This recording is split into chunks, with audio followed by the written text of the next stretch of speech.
আসসালামু আলাইকুম বন্ধুরা, নতুন ভিডিওতে আবারও তোমাদেরকে স্বাগতম।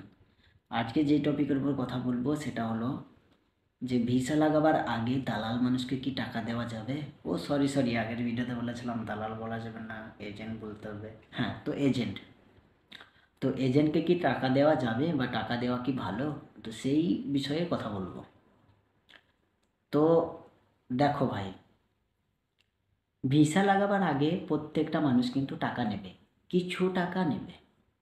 কিছু টাকা বলতে তোমার যে কোনো ভিসার ক্ষেত্রে তোমার ভিসা লাগাবার আগে কমসে কম 20,000 টাকা তারা চাইবে। মানে 30,000 কি 20,000 কি 30,000 চাইবে। তো এটা হ্যাঁ অবশ্যই দেবে, তবে মানে না দিলে কিন্তু ভিসা হবে না এরকম কোনো ব্যাপার নেই। কিন্তু যখন কেউ কাজ করে কোনো এজেন্ট, তখন সে তো আর নিজের ঘর থেকে পয়সা লাগিয়ে কাজ করে না, সে তোমার পয়সা নিয়ে তোমার কাজ করবে। কারণ এটা ওইরকম মানে কাজ নয় যে নিজের ঘর থেকে পয়সা দিয়ে তোমার কাজ করার পরে তোমার কাছে পয়সা নেবে, এরকম কোনো এজেন্ট কাজ করে না। সব কিন্তু তোমার পয়সা থেকেই হবে, সব কাজ তোমার থেকেই করবে। তোমার যত কিছু কাজ আছে মানে বিদেশ আসার জন্য সব কিছু তোমার পয়সা থেকেই হবে, ও নিজে থেকে 1 টাকা লাগাবে না। কারণ সে তো দালাল মানুষ, ও সরি সরি এজেন্ট মানুষ, এজেন্ট। আমার খালি ভুল হয়।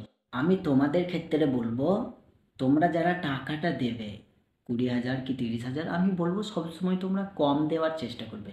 দালাল মানুষ হয়তো বলবে 50,000 দাও কি 30,000 দাও, তোমরা বলবে মানে কমের মধ্যে দেওয়ার চেষ্টা করবে। আর টাকাটা এমন জায়গায় দেবে যেন তুমি ভরসা করতে পারো যে হ্যাঁ এখানে টাকাটা দিলে আমার মানে কাজটা হবে, কাজটা ভালো হবে। ভরসা যদি করতে পারো তবেই আগে টাকা দেবে। আর টাকা ছাড়া কিন্তু কাজ হবে না এরকম কোনো কথা নেই, দালাল মানুষ করবে না।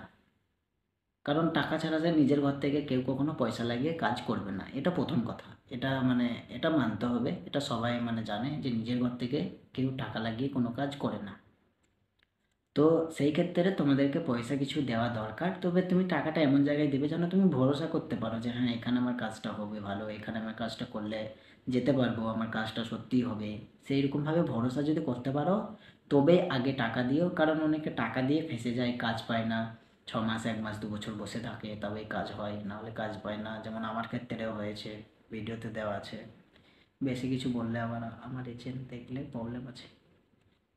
তো যাই হোক, তো এই হচ্ছে ব্যাপার। তো মানে টাকাটা যেখানে দিবে একটু বুঝে সুঝে দেবে। আর মানে টাইমটা যেন খুব তাড়াতাড়ির মধ্যে হয়ে যায় এরকম তোমরা এজেন্টের সাথে কথা বলবে যে হ্যাঁ তাড়াতাড়ি হবে, এরকম তোমরা বলে নেবে, ঠিক আছে। আর ভরসামান লোককেই দেবে টাকাটা, যাদের ভরসা করতে পারো। তো দেখো এরকম তোমরা ভরসা যাদের করতে পারবে তাদেরকেই টাকাটা দিও। আর সব থেকে বড় কথা হলো যে টাকার অ্যামাউন্টটা তোমরা সবসময় কম দেওয়ার চেষ্টা করবে প্রথমবার।